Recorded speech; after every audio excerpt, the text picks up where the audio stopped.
You are watching TGZ TV. The Global Zambian, the only magazine that celebrates quality, cross-culture lifestyle and entertainment.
Hello.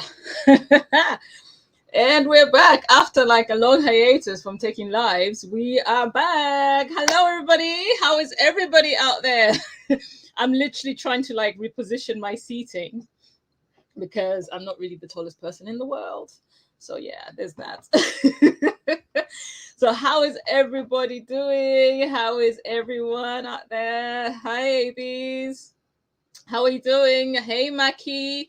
How is everybody doing? It's a Friday night, and we are here to have a bit of a chinwag about the latest, I suppose, talk of the town, which is basically Netflix's what's it called? The Tinder Swindler.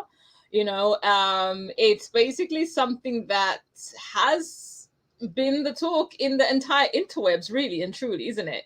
It's been the talk in the entire interwebs. Everybody's talking about the Tinder Swindler because it's literally just one of those extremely, I think, surreal, situations. It's a very, very surreal situation where you hear of certain stories, you hear about, certain horror stories about relationships, people trying to get into relationships, but you never really get the opportunity to actually hear or see any, I suppose, live feedback and, how things have kind of like happened, and with the Tinder Swindler, we basically get an opportunity where we get to see step by step what is actually happening. For those who haven't watched it, I'll just show you the cover. This is literally what the Tinder Swindler basically looks like with the cover. I'm going to try and see if I can find you the trailer, because I think under Creative Commons license, I should be able to actually play the trailer for you guys, for those who might be interested, in watching it over on Netflix. It's definitely worth a watch because it's definitely one of those situations. Like I said, it's extremely surreal. It's one of those situations that you definitely do not expect to ever happen, especially not from Tinder. Do you know what I mean? It's something that you never ever expect to happen, especially not from Tinder. And so we are gonna get into basically have a bit of a deep dive into not just the situation that is the Tinder Swindler himself.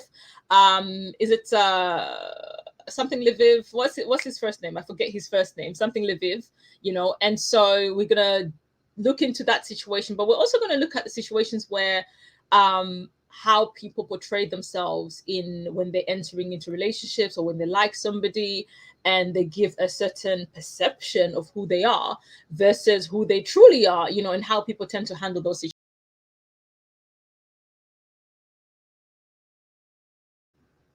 So obviously that is for those who are interested. You get to see, it gives quite a lot out, if truth be told, on what kind of transpired.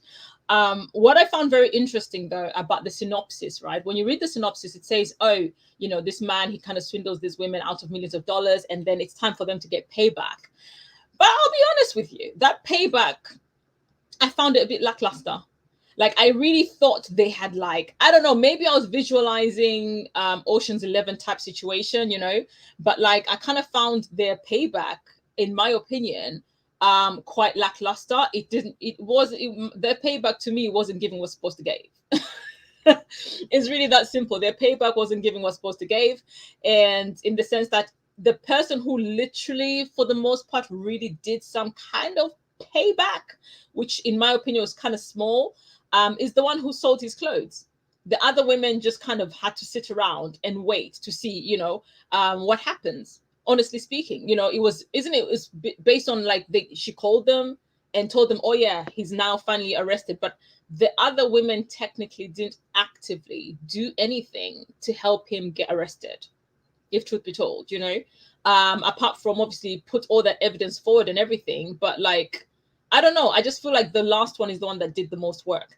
And so what I want to kind of touch base on, obviously, is the three women. Okay, we start with I wish I could remember their names, but I do not.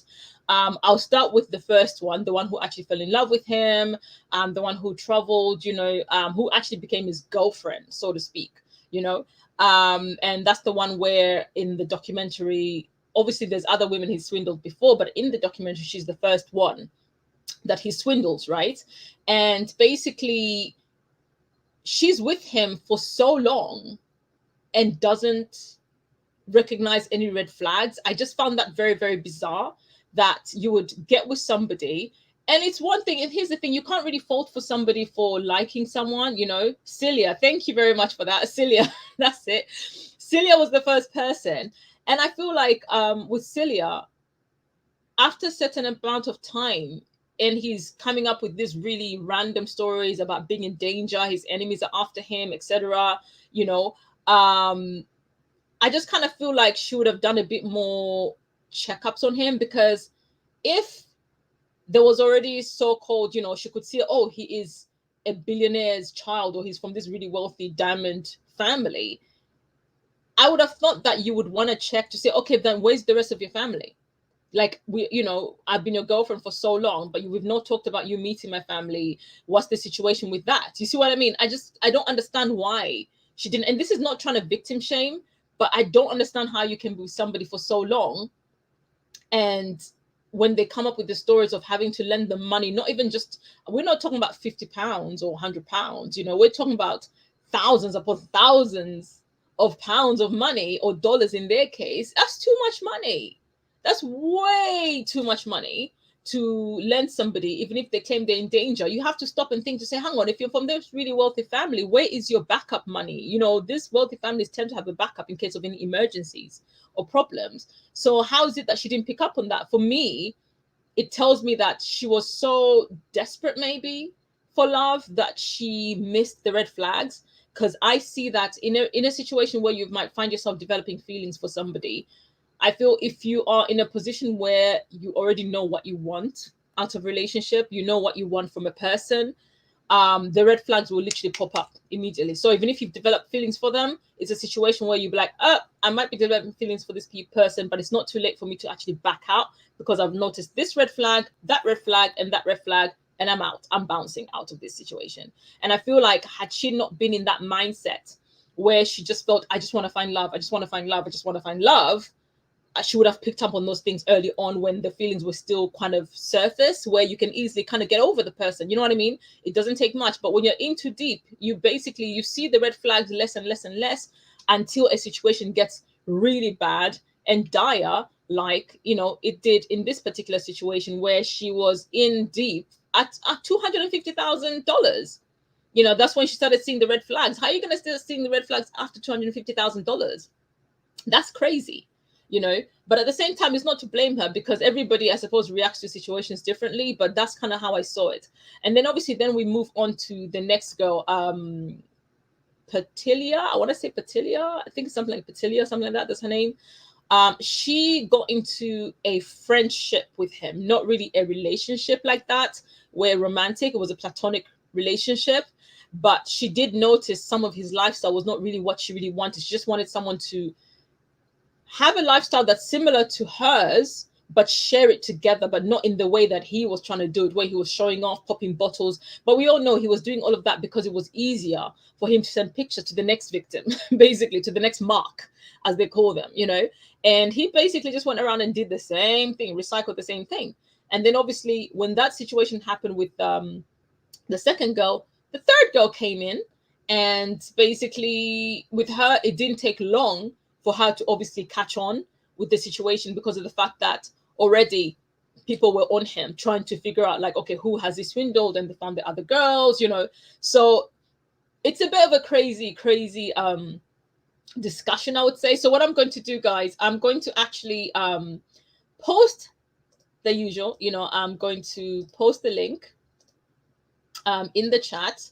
I'm literally scrolling the information right now, and the link is posted right now. So wherever you're watching from, you should be able to receive the link right now. And as the link is being sent across all the different platforms, today we're actually streaming on 3 different Facebook platforms, on YouTube, as well as on Twitter. So it's streaming on literally 1, 2, 3, 4, 5 different platforms is where we're streaming to right now. You know, because that way at least we're able to reach everybody where they are. We're meeting them where we're meeting you where you are, basically, just like God meets you where you are. We're meeting you where you are. And so I just want to set a little reminder for our viewers, because obviously it's been a minute. I kind of forgotten to do my usual housekeeping, which is, if you are watching, obviously for those who are watching over on YouTube, please do not forget to click on that subscribe button. You know, click on the subscribe button, and of course the bell button, so that you can receive notifications every time we upload new videos and every time we come live, like we are right now. And of course, I don't forget about those people who are watching me over on Facebook. If you're watching over on Facebook, please do not forget to like the page that you are watching from. Right now we're broadcasting across the Global Zambian Magazine Facebook page, on Zambian Movies Facebook page, as well as Zambian Videos Facebook page. So if you're watching from there, please do not forget to click that like button on the video you're watching right now. And of course, follow the pages that you're watching from and tweak those notifications so that you can receive alerts every time we go live, like we are right now. And of course, every time we post new content over, which includes our brand new series Industry, which is Entertainment Strip Bare, where we talk to several individuals within the entertainment industry, and they give us their journeys on how they have been able to manage from going to A to Z, you know. So make sure that you watch out for that every single week on Wednesday evenings at 6 p.m. GMT, which is also, I think, 8 p.m. Central African time. You can tune in. We premiere the episodes there, and you can be able to kind of join in on the discussion, and hopefully you'll be able to pick up something and be inspired as well. And so now back to our Tinder swindler. Yes, Pernilla. So I was close, right, with the name. I was close with the name Pernilla. So yeah, with Pernilla was literally a platonic friend, and he still managed to swindle her. And then obviously when we get to the end of the show, well, towards the end of the show, I think, when they're revealing other people who he's scammed, you know, that sort of thing, we get to find out that some of them were actually drivers. So it's not just women. He did not just use women. He actually used whole families. He used couples. He used different kinds of people. He is basically almost the perfect con man, because as it stands right now, he did go to jail, but he did not last long in jail. You know, he did not last long in jail. He was in there, I think he got sentenced to, I want to say 10 months, and then he got out in 5 or something crazy like that, which I feel he deserved years in prison. But because he was so clever enough as to make these people register things like their credit cards in their names, you know, it was easy for him to get away with saying, actually, I had no hands in that. She did it herself. She did it on her own volition, you know, and there is no law in place that can actually really entirely prosecute him for that, because his signature was not on the documentation, his name, his address, his details were not on the documentation. The only things that he could be arrested for were actually committing fraud in terms of having fake travel documents. Literally, you know. And like someone, I don't know if someone said somewhere, say you can't really go to jail for owing your friend money, you know, which is a shame, you know, and it's absolutely insane, honestly. Eileen is the one who sold his clothes. Yes, Eileen is the one who actually sold his clothes. Maki, you actually know all their names really, really well. That is so impressive, because I was just like, what are the girls' names? I literally do not remember any of their names, you know. But yeah, Eileen is the one who actually ended up selling his clothes. I suppose she got a little bit of payback, you know, from that, which is kind of good. But like in terms of the other girls, I have heard on the grapevine, in the grapevine, you know, however you want to say it, that they have put a GoFundMe to try and raise money to get back, you know, some of the money that they lost, so that they can be kind of like pay off all their debtors and stuff like that. Because technically, by law, any loans they took out or anything like that, they're still liable. They're still liable to pay those loans back, which means they're in heavy, heavy debt. And I do feel sorry for Pernilla, because she was on the verge of actually purchasing her first house or something like that.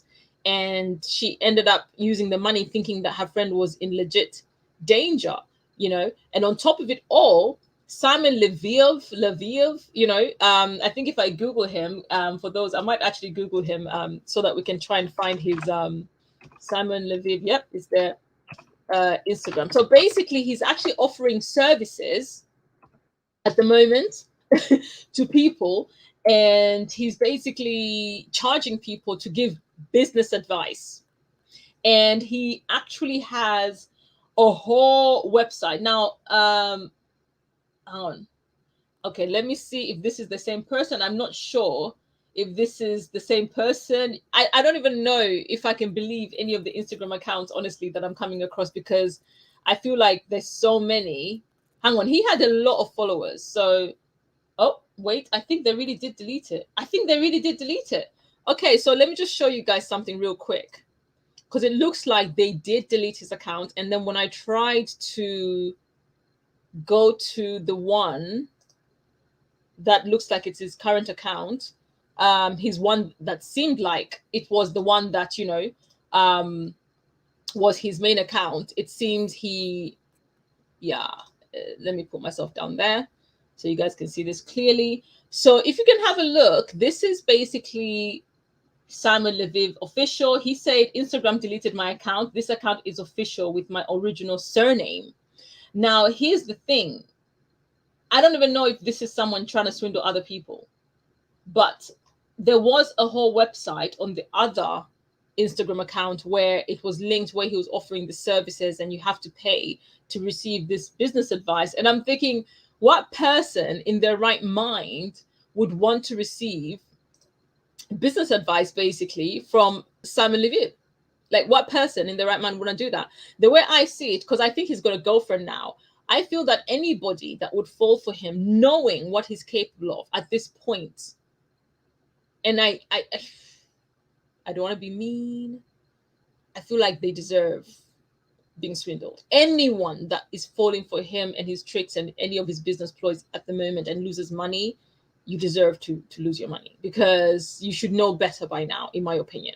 You know, you should really and truly know better by now. So, you know, I just it's one of those really surreal situations where I'm looking at the situation, I'm looking at it and I'm thinking, this person really got away with it. This person really got away with using the same story over and over and over again in order to swindle people.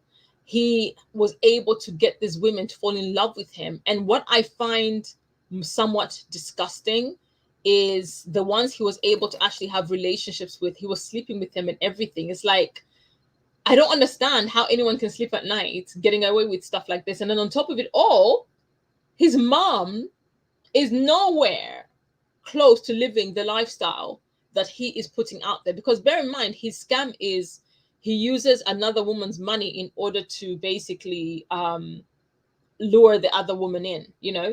And then in the meantime, he's just out there living the lavish lifestyle. And what I find interesting is the threats he puts out there whenever the women confront him. Oh, you're gonna live to regret this. You're gonna live to regret. What are you trying to say?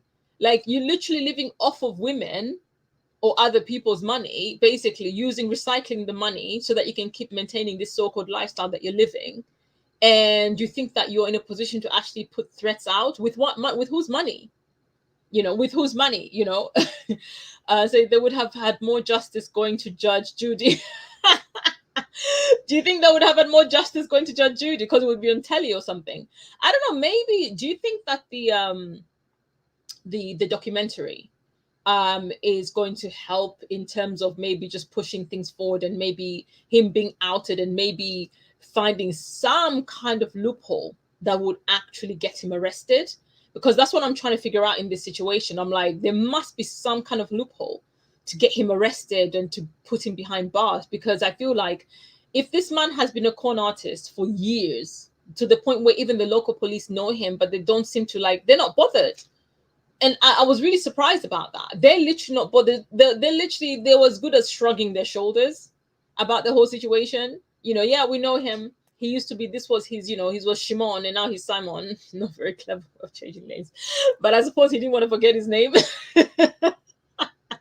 He didn't want to forget his name from going from Shimon to Simon, and they practically just shrugged their shoulders. They didn't care too much, and I just don't understand how someone can actually get away with doing this so openly, because honestly, at this point, it's very open.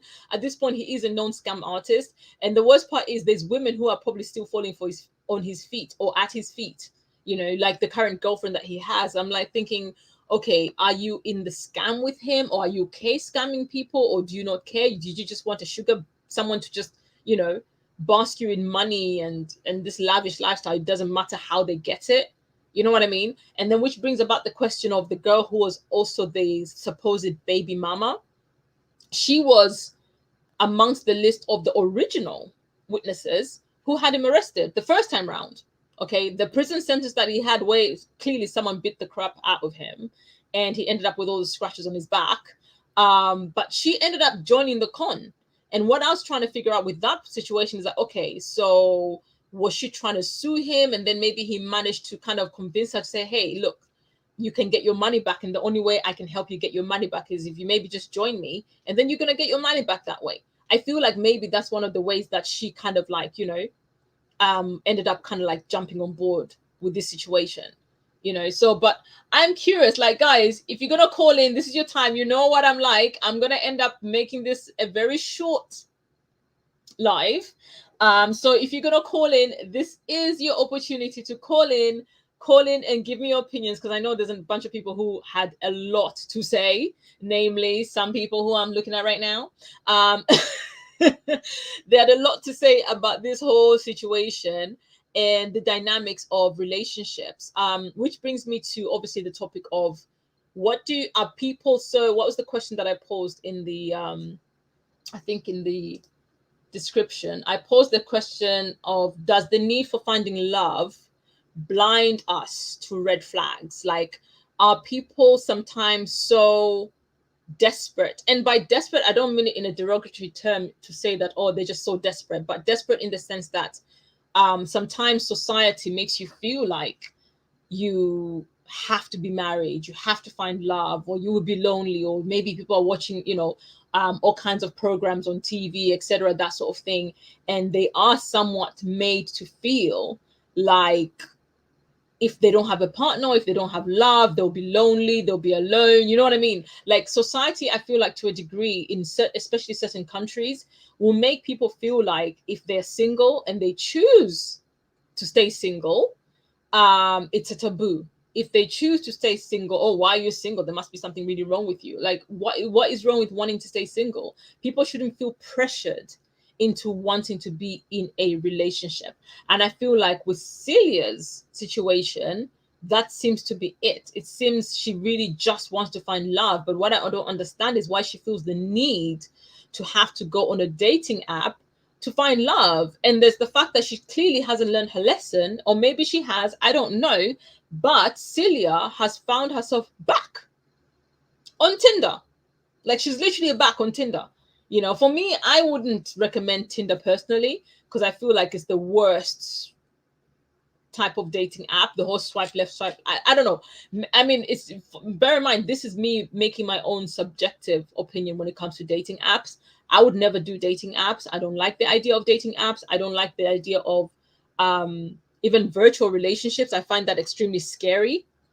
You know, it's one thing when you're talking to somebody and you start liking them, but I feel like as soon as I see that for myself, I'm just like, whoa, whoa, whoa, let me start backing up. Let me start backing up, because this is dangerous territory. Because really and truly, I feel like you won't always really get to know somebody unless you're physically within, you know, the same vicinity. You get to know their mannerisms. You get to read their body language when they're talking to you. That way you get to see if they're being sincere or insincere, you know, with what they're saying to you, you know, whether it be about with them wanting to spend the rest of their life with you, or maybe they're just trying to sweet you up so that they can get you in bed. You know, you kind of have to kind of like have those things to look out for when you're physically with somebody. But when it's online, you can't know. They'll say all the right things because guess what? They've taken the time to sit there and construct that message so that they can say all the right things, that they know will be, you know, will melt your heart or make you think, oh my gosh, he's actually a really nice guy, you know, he's actually really, really nice, you know. But in fact, he's the complete opposite. And this Shimon / Simon Lviv, you know, is the perfect example on how much people can be conned, not just out of money, but honestly, be conned out of giving up their time and their effort, and you know, giving up other things, you know, such as their body, you know, because the person is thinking, okay, I just want a one bam, thank you ma'am. And by all means, there are people who do look for that. Okay, there are women and men who do look for that when they go to the dating apps. They just want something that's very quick, very easy, very what's the word, emotion, you know, free. You know, they don't want to connect. They're not looking for a husband. They're not looking for a wife, you know. And there's people who do that. But at the same time, if that's what you're looking for, if you're looking for marriage, if you're looking for long-term relationships, I don't know if I can really recommend dating apps. You know, I know there's stories out there of people who've met on dating apps and they're married and everything, but it's still not something I would personally recommend, because I feel like it's more dangerous than safe, in my opinion. You know, online dating, I think it's fun when you're just chatting to people, but I don't know if it's really a safe option for anybody to choose to say, oh yeah, I'm going to definitely find love, especially not Tinder. You know, I'm certain Tinder is known for people who are just looking for one night stands. No, I've never known Tinder to be a platform where people are actually looking for love in its entirety. I've never known Tinder for that. You know, from what I've heard, the stories I've heard, I've never known it to be that kind of app. So I'm surprised that people think they can actually find genuine love and genuine connections through an app such as Tinder. You know, unless I stand corrected, someone can, you know, they're free to kind of like correct me on that. What else is there to say about this particular particular documentary? Apart from San Lviv being free, apart from him making up the whole story that his enemies are after him, which is so far-fetched. Like, you can come up with 1,000,001 stories to tell a lie. That was the worst, in my opinion, the absolute worst of stories, and so far-fetched that I would have thought that just from that alone, they should have been able to see a massive red flag. Because again, I reiterate, his so-called family that he claimed were his family, okay, are very, very wealthy. They should always have some kind of a backup or an escape or somewhere where they can go and hide away if they're in trouble. Why didn't the girls ask to say, where's, okay, fine, they're after you, where is the rest of your family? Why didn't they probe him some more? You know, and then you've been with this person for only a short period of time and they're asking for huge chunks of money. That in itself should be a red flag. You know, you can't be with somebody for less than a year and they're asking you for huge chunks of money and you think it's okay. It's not okay. That's a red flag in itself, you know. So all those people that kind of like, you know, in relationships and then shortly after the person is asking you for X amount of money, that sort of thing, that's not a relationship. That's a massive red flag. That's a massive red flag, and I wouldn't recommend that you go that direction. Otherwise, you will end up with a Simon or Shimon Lviv of some sort, you know.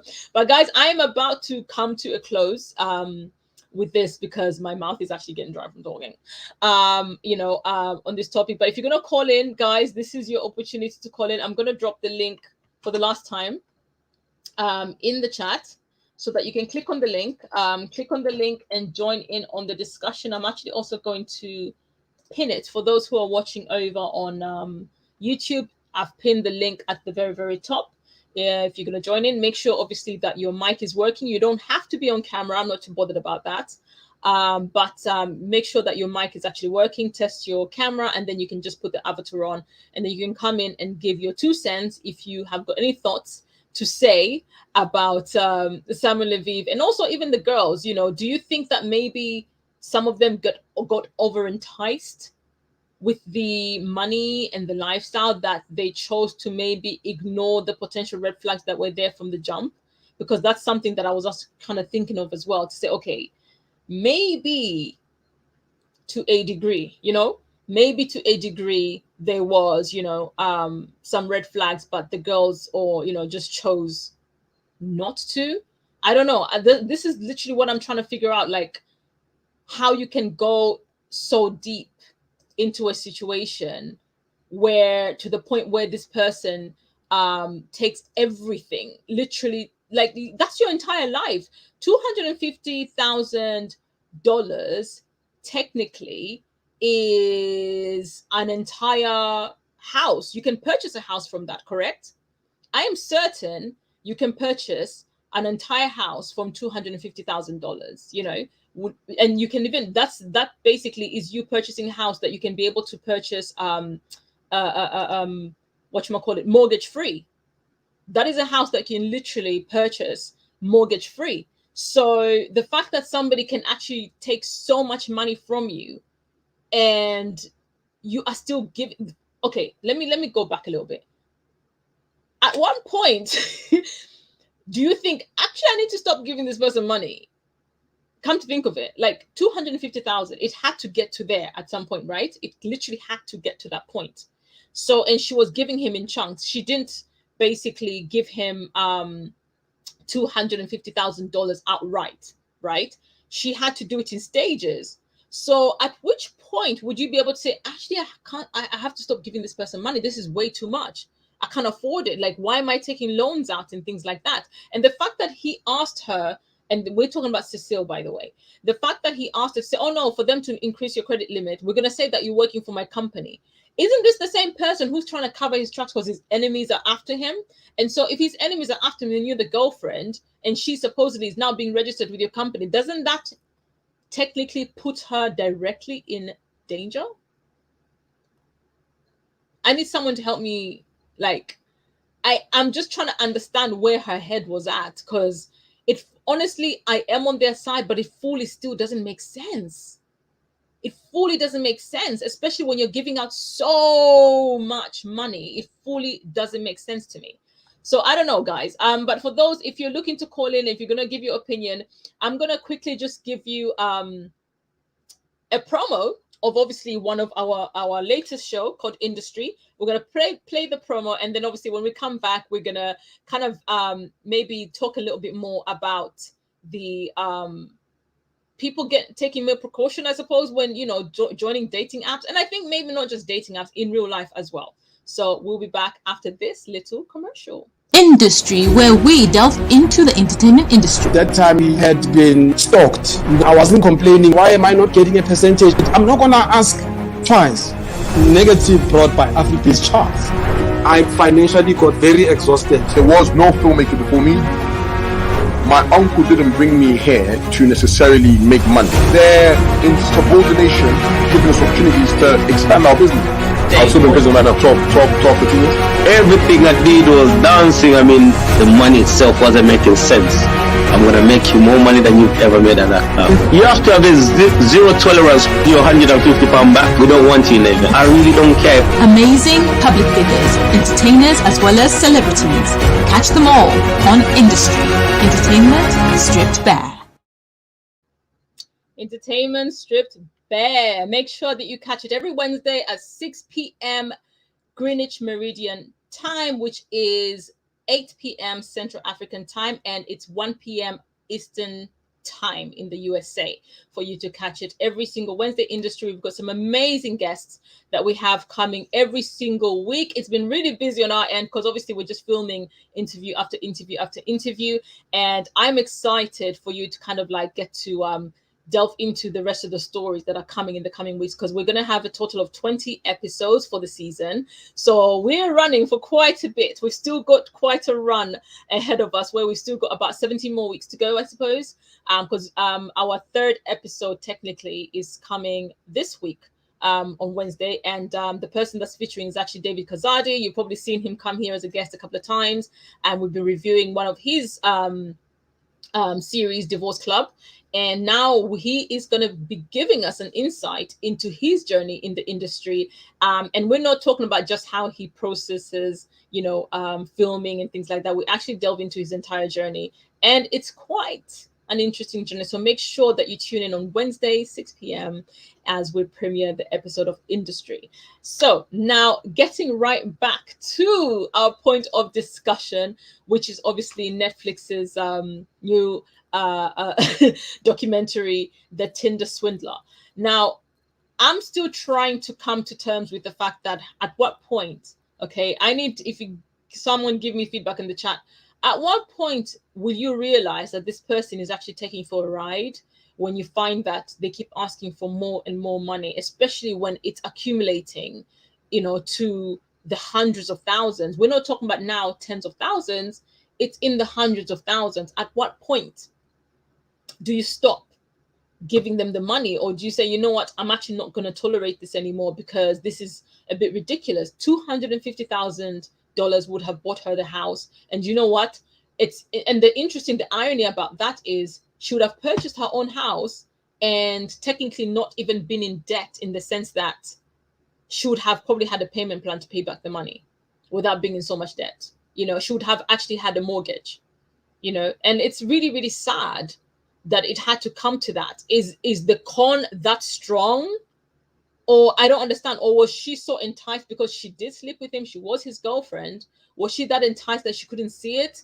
Because I'm trying to understand. And then the other woman, I don't know, is it Penilla? I don't know what the maximum I can't remember what the maximum he ended up spending of hers, but she ended up in a lot of debt as well when she was on the verge of purchasing a house. So I'm just like, dudes, like, really? So I mean, I do wish all the ladies well. I'm honestly hoping they'll find a way to kind of get their money back. For those people who want to support them over onto their, they've apparently got a GoFundMe. You can go ahead and follow them, I suppose, on GoFundMe and help them out, help a sister out, I suppose. Goodness knows how many other victims are out there. But I would say, the authorities really, really need to keep an eye on him, because I doubt that he is on the straight and narrow, because it looks like every time he goes into prison, he comes back worse. He literally comes back worse. He doesn't come back with remorse. He doesn't come back with regret. He doesn't come back rehabilitated, because prison is supposed to rehabilitate people. He doesn't come back rehabilitated. He comes back worse, because it's like every time he goes into prison, it's almost as though he's just gone to the school of con artists, where he learns more on how better, to swindle people or find other ways that look legal. Because in his eyes, he never did anything wrong, because of the fact that the names or the details were never, ever in his name. That's how he's been able to get away with it. And I feel like that's the situation with this whole business advice. What business advice is he, as a con artist, going to give people? Because he doesn't know how to do things on the straight and narrow. So what legitimate business advice is he really offering people? Or is the business advice he's offering really and truly him teaching other people how to con other people, and then maybe there's some kind of a pyramid scheme going on? That's kind of like how I'm looking at it. There might be a whole pyramid scheme going on that this guy is running, okay, and he's kind of using that whole giving business advice as an excuse. In my opinion, he definitely deserves to be behind bars. He shouldn't be running the streets, because as it stands right now, trust and believe, the money he's spending is not his money. He doesn't seem to have any more money issues. For those who watched the end, he's literally going into all these expensive shops, buying loads of expensive things. Where is he getting that money from for someone who was broke? Like, help me make it make sense. Help me understand. You were in prison not long ago, no? So where are you getting the money from? I don't get it. It literally doesn't add up at all. But yeah, I think honestly that's for me. This is just an opportunity, obviously, for me to rant about how jerky some people can be, and and as much as I don't want to put them in one basket, but men can be. If you're a man, you want to defend yourself, you're free to call in. But that's how I see it. I feel like a lot of men and people, I suppose there's women who do it too, but if truth be told, the men are the bigger culprits. They do run the long con, so to speak. The long con being is again where they give you a version of themselves and that they think that you will like. They give you a version of themselves that they think, okay, if I say this, if I say all the right things, I do, I show her all the right things and hide this side of my life, then I'm gonna get her on side. But for me, what I don't understand is, what is the end game? So you're messing around with someone's feelings, you're messing around with someone's finances in a Simon Leviev type situation. What is your actual end game in this situation?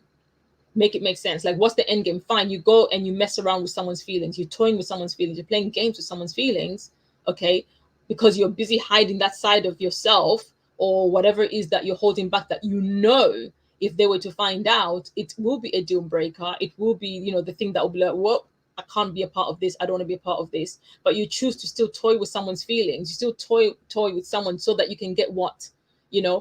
Find the one who's trying to get money out of you. They're using that so they can get money out of you. The ones who are not trying to get money out of you, okay, they'll maybe get sex out of you, right? Okay, let's say now the third ones, what are you actually trying to get out of the person? Either way, you're still messing with someone's feelings, you're still messing with someone's life, because literally Celia was considering committing suicide. Celia was considering committing suicide. Maybe some women saw him as super rich and felt it was an investment in the long run. Maybe they felt it was an investment in the long run, but I mean, what kind of investment though? Like, this is a situation where you're borrowing money. What kind of investment is that? You're borrowing money so that you can help this person out who's claiming all these things. And then at the same time, whilst you're still borrowing on top of the borrowing, they're claiming that they're sending the money back to you, but nothing's happening. I don't see how that can possibly be seen as an investment, especially the person hasn't put a ring on it. You're not married, so how is that an investment? He can leave anytime. You won't be entitled to anything of theirs. And that's literally what's happened in Celia's situation. He basically, he gave her the long con. He gave her the long con, and on top of that, she obviously was emotionally involved with him. She was emotionally involved with him, and this is the result of it. It's a sad reality, but let's just hope for those women who have watched, not just women as well, men, of course, who have watched The Tinder Swindler. If you haven't, I think there's also I think a book about it as well, isn't it? There's a whole article about it, right, that ended up inspiring the whole documentary series by Netflix. They should actually watch it, because I think it is educational in the sense that it's so surreal when you're watching, where you're thinking, this is real. Like, I was like, this is really real. This guy's really doing this.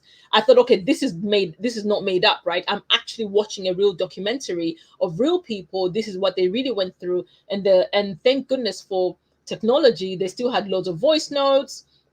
They still had, a lot of messages that they were able to reenact, and some of the things were happening right there and then in front of the cameras. We were actually witnessing it. So you can't even make, this is one of those situations where you say you can't really make these things up, and the Tinder Swindler is one of those where you're like, you really can't make these things up, because it's extremely surreal that someone actually did all of that and got away with it. It would have been different, I think, had he still been in jail, but to a degree, he was in there. He basically got a slap on the wrist. He got a slap on the wrist, and he's basically gotten away with it because he's definitely carrying on. Because there's no way on earth he can possibly be all of a sudden rich and living a lavish lifestyle all over again. It just doesn't make sense, And on that note, guys, I'm going to be bringing this live to a close, but I just want to obviously send a little reminder for the people who are watching. Obviously, if you are watching from YouTube right now, please do not forget to click on that like button. And of course, do not forget to click on the subscribe button if you are not subscribed to the channel just as yet. What are you waiting for? Click on that bell button as well so that you can receive notifications every time we go live like we are right now. And of course, every time we upload new content and every time we post updates, in regards to any shows, anything that we've got, we post it over on our community tab. Make sure that you go ahead and check out our community tab because we do post updates on there as regular as we possibly can. And of course, not forgetting the people who are over on Facebook, please do not forget to click that like button on the video that you're watching right now. So if you're watching from Zambian videos, from Zambian movies, from the Global Zambian magazine Facebook pages, do not forget to click that like button. Of course, follow the pages that you are watching from right now and tweak those notifications so that you can receive alerts every time we upload new content. And of course, I just want to send a tiny little reminder for all those. Obviously, we are TGZ TV, which is an umbrella of the Ethicom Group and sister company to the Global Zambian magazine, where we post news updates, lifestyle, culture, and entertainment, as well as everything that you would like to find. You can definitely find it over on tgzmag.com. So go on over there to www.tgzmag.com. Subscribe to the website so that you can be receiving updates every time we post news updates and anything that you might be interested in, from recipes to book reviews to video game reviews to red carpet events and pretty much everything that's going on, not just in the UK but all over the globe. You can find it over at www.tgzmag.com. Otherwise, it's been very interesting to kind of just let off some steam about the Tinder Swindler and how it is insane. Right now, it's actually the #1 show on Netflix UK. I don't know what it's saying in other countries, but in the UK, it is actually #1 on the Netflix charts, if that's the charts, I suppose. That's how much people are watching it. That's how much people are into it. A lot of people are creating memes about it. It's basically, right now, in terms of documentaries, it is the Tiger King of 2022. Remember, Tiger King was around this time of year as well, I think, if I'm not mistaken, and it became really popular.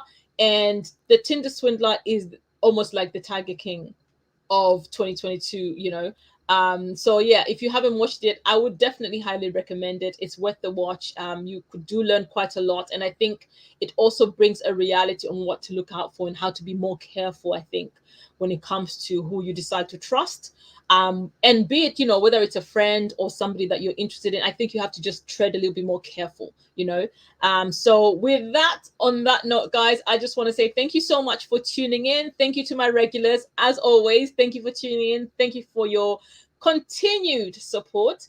Otherwise, until next time, make sure that you look out for Industry coming up on Wednesday. We've got 2 more shows that we're going to be introducing to you very, very soon, so keep a lookout for that. Otherwise, from myself and my team who've helped me set up this whole production, it is good night and have yourselves an absolutely beautiful weekend. Take care and goodbye. You are watching TGZ TV. The Global Zambian, the only magazine that celebrates quality, cross-culture lifestyle and entertainment.